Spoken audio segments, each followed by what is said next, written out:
Welcome back. The world of esports is booming right before our eyes. In 2021, one championship event drew 5.1 million viewers. Wow. 1.6 million more than the 2021 NHL Stanley Cup. I was going to say, that's a big number. As Central Texas high schools begin to invest in the new wave, Matt Lively examines how the sport is growing rapidly across the nation. It might not be long before esports are in the Olympic Games. With steam building on adding the incredibly popular sport, future Olympians could come from training grounds here in the heart of Texas. No! Oh my God! No! This is what a new era of sport looks like. Oh, I got this. All right, set it up again. Students at Lake Belton High School file into an esports lab after the bell rings to game.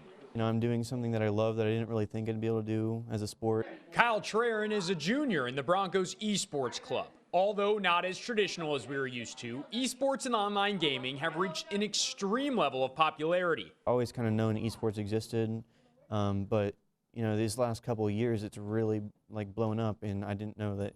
You know, I didn't even know there was a high school esports league to begin with. A long-time notion that video games rots the brain is beginning to vanish, explains Broncos esports coach Christy Shepard. I think they've seen it can be a social aspect because they are here in this room together. They plan together, they strategize together, they do homework together. I mean, we eat a family meal together before each game. So there's a lot of aspects that I hope that we've shown a positive light on that will turn the page for esports and gaming in general. While the activity is meant for fun, there is a career path, with some gamers making upwards of $7 million in winnings. In April 2021, the International Olympic Committee organized 5 esports events to help grow the sport as it looks to potentially add them to future games. I think the idea of that being an Olympic sport is just phenomenal. Freshman Jacob Drakos plays water polo and he games. His heart is more invested in one over the other. If you had to pick water polo or esports, what would you want to play? I'd probably pick esports.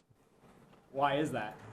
I feel like I'd be more happy at esports. The gaming boom has created numerous employment opportunities. Scott Cole is a professional esports broadcaster based out of the Dallas area. This is where the audience is going, right? And you can't deny those numbers when we're talking about millions and millions of viewers. He says the addition to the Olympic Games will come and acceptance will follow. People laughed at the NFL. People never thought of a professional football league as something that we should have. And I think people kind of, turn their nose up at esports for about the last 15 years. Championship events are garnering millions of viewers. Professional sports teams are investing in leagues and players. VPs of companies, CEOs of companies say, now how do we get involved in this League of Legends?